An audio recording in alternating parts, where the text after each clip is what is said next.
Yo, this your boy, the real McCoy, coming at you, man.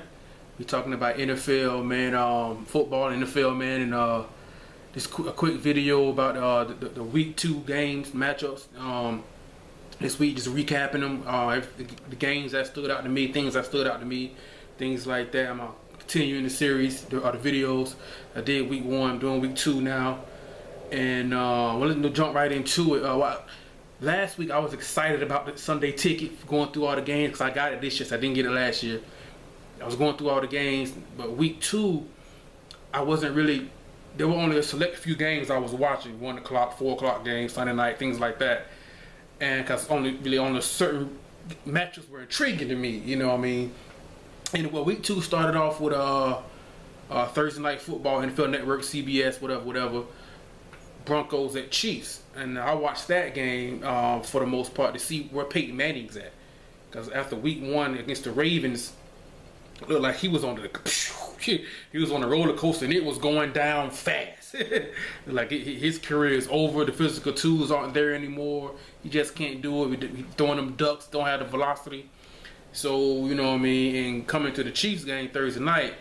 So okay, this is you gonna see where he's at. You know what I mean? Chiefs primetime game. You know what I mean? On the road against the Chiefs, things like that. Arrowhead gonna be rocking, and you know what I mean. And just see where he's at. Now, he played okay, better than week 1. Okay, still not the Peyton Manning that you know what I mean, winning MVPs and things like that. Not even last year's Peyton Manning. Well, at least going all the way up through November, December, he started to fall off. Excuse me, he started to fall off. They say it was a quad, whatever. Now, he looked okay against the Chiefs. Now, that last drive that he went down with like 2 minutes remaining, 2-minute drive to tie the game at 24. Now, that was Peyton Manning-esque. I mean, that's the Peyton Manning I know. The velocity, especially that slant post route, he threw to Emmanuel Sanders to tie the game at 24, and it looked like they were going to go into overtime. Now, that drive, he did throw up some jump balls to Demaryius Thomas. You know what I mean? That's mainly Demaryius is what got them down the field. Those jump balls he was doing, you know what I mean? But Peyton looked better, you know what I mean? He did throw another pick 6 to Marcus Peters, the rookie. I like Marcus Peters. I think he came out of Washington. In college. And I was kind of, you know, him or Trey Waynes out of Michigan State as far as corners. But Marcus Peters had a attitude issue, arguing with coaches, things like that. But he ran pick 6. It was a bad throw by Peyton. Bad throw. But Peyton looked better. I'm still not, I mean, the whole him and the head coach Jared Kubiak, he runs that play action type of offense that he ran in Houston. That's not Peyton Manning's strength. You know, Peyton Manning's in the gun, put the ball in my hands, let me do what I do. But I don't know. I mean, they got to figure that out. That's the Broncos. They got to figure that out. Peyton Manning looked better. You know what I mean? Not no world beating, no MVP and thing like that Peyton Manning is done. He's over. I still think it's going to be his last year. You know what I mean? But look better. Jamal Charles, the running back for the Chiefs, had the worst game of his career. I think the Chiefs had 5 turnovers. Jamal Charles had 3 fumbles. Like I said, the Broncos drove down, tied it at 24. He fumbled. They ran it in, pick 6. Screwed up the fumble, touchdown, 31-24. Like, whoa, what happened? Like, what just happened? Game was over. Worst game of his career. Gotta be. You know what I mean? It's hard to win in the NFL with 5 turnovers. That's too many. Then so Sunday, the 1 o'clock game, the game that most people was watching. Well, you know, if you could watch it, to me, it was the Patriots at Buffalo. You know what I mean? People was riding high on Buffalo, especially how they made Andrew Luck week 1. I get him Luck later. Andrew Luck later. How they made him look week 1. Tom Brady was rolling. Buffalo Bills fans were saying week 1, we want Brady, we want Brady. And I tweeted out, be careful what you wish for. Be careful what you wish for. Because Brady went in there and he lit him up. I was riding high on Buffalo's defense. I said their defense is good enough to win the Super Bowl, but the quarterback is probably going to keep them out of the playoffs. If Buffalo Bills had, say, Matthew Stafford as their quarterback, best team in the NFL, in my opinion. Now, I don't know, because the Patriots just lit them up. Tom Brady had 38 points. Brady had 466 passing yards, 3 touchdowns. But what surprised me was Rex Ryan. He's known for his blitzing scheme that confuses quarterbacks. So he'll have 5 guys on the right side of the line of scrimmage pre-snap. Then when the ball is snapped, two of those guys drop back in coverage. You have a safety that's 15 yards back. He'll come down. He confuses quarterbacks. But about 75–80% of the plays on defense, he didn't really blitz. He rushed about 4, and he played coverage. And you know, okay, maybe that kind of surprised the Patriots.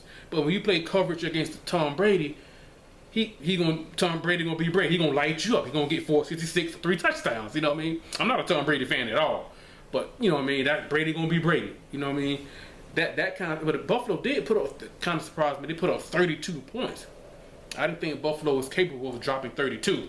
You know what I'm saying? But Tyrod Taylor looks. I mean, he had some bad throws, high throws, bad. You know what I mean? But they did drop 32. But Brady was Brady, man. That's what Brady do. You know what I mean? That game was definitely. I was definitely into that game because you know I was riding high on Buffalo. I still think Buffalo's defense is really good. Just that this Brady, Belichick, and the Patriots, man.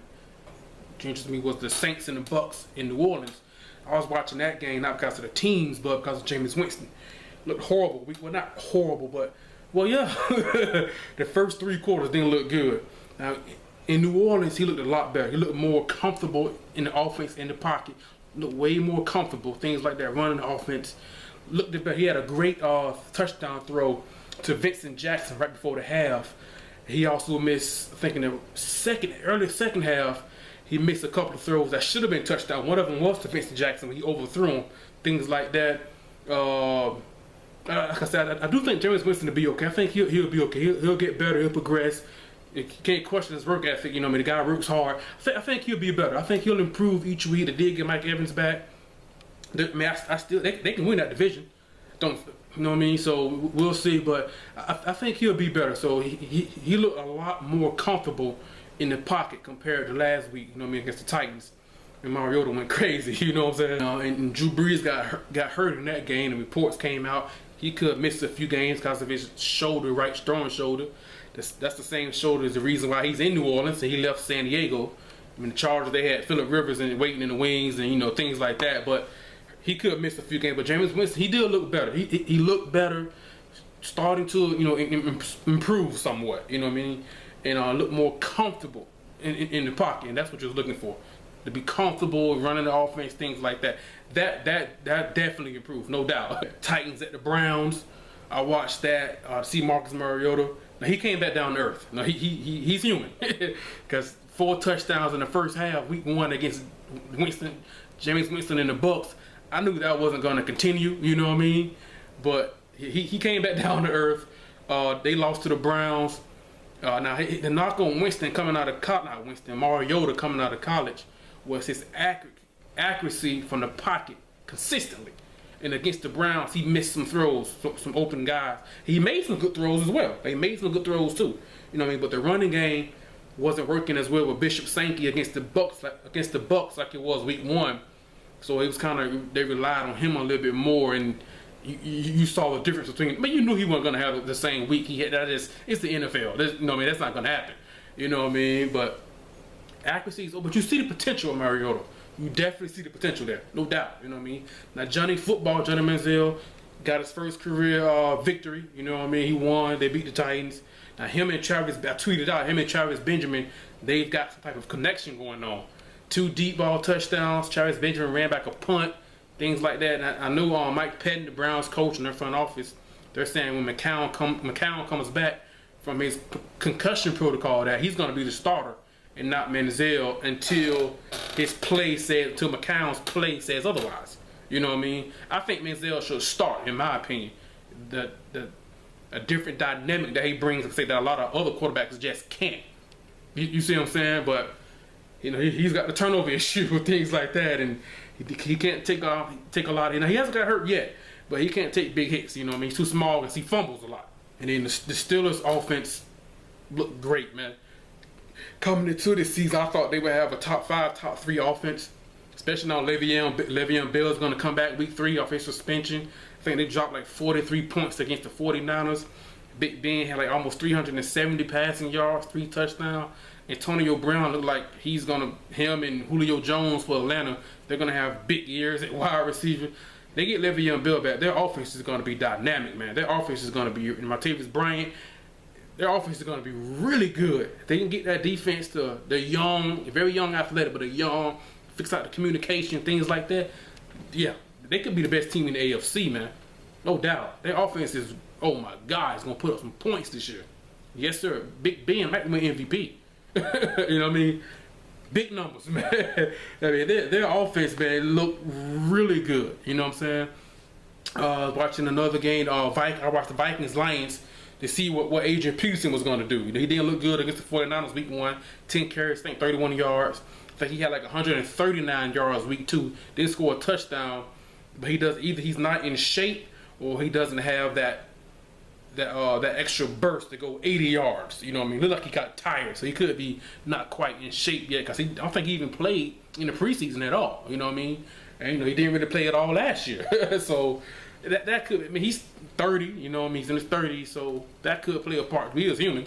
I know, like, you know, 09, 2010, 2011, Adrian Peterson, didn't know if he was human. You know what I mean? He's a monster. But, you know, you can see the growth there.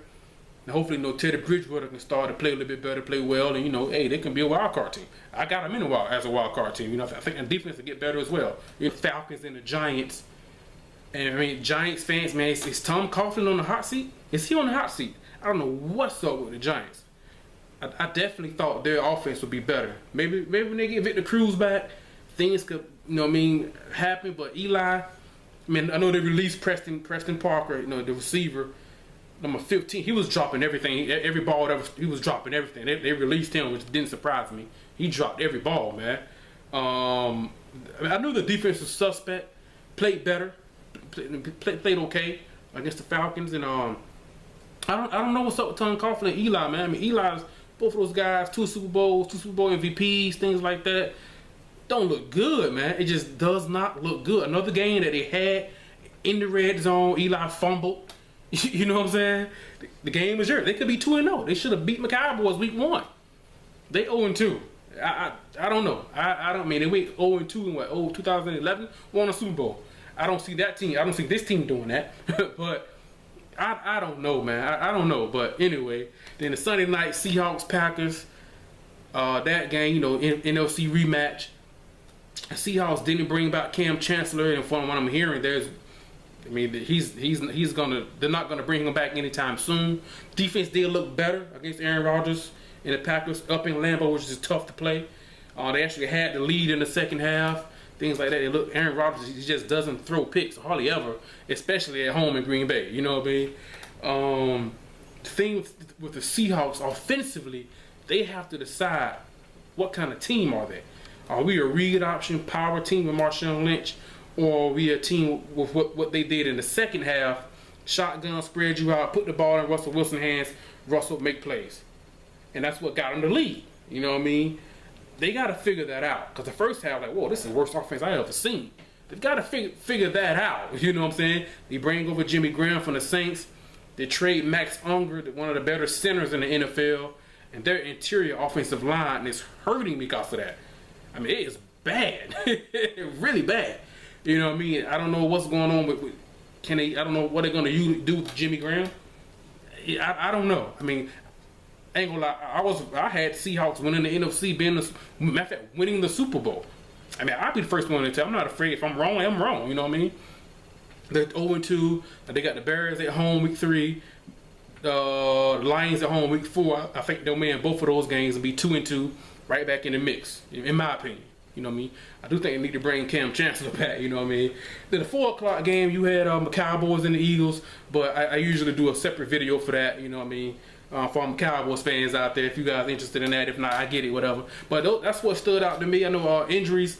I know Kiko Alonso for the Eagles, partially torn ACL. He could miss the year if it's torn completely. Or he could miss a month or 2. You know what I mean? Michael Kendricks for the Eagles, he left early. Still haven't heard about him. So Aaron Williams, things like that. My man Romo, you know what I mean? Fractured clavicle again. Same one for 2010. They put him on a short-term IR, you know what I mean? So, like Cowboys, we got a lot going on, man. And, yeah, man, that's what I'm looking forward to week 3, man. I'm definitely looking forward to week 3. So let me know what you guys think, man. Like, subscribe, leave a comment, all that good stuff. How's your team doing so far? It's early in the season, you know what I mean? I think I'm gonna keep doing these videos. I think so. I don't know. You know what I mean? But we'll see. But let me know what you guys think, man. Like, subscribe, leave a comment, all that good stuff. Now, this your boy, The Real McCoy, man. I'm out. Peace.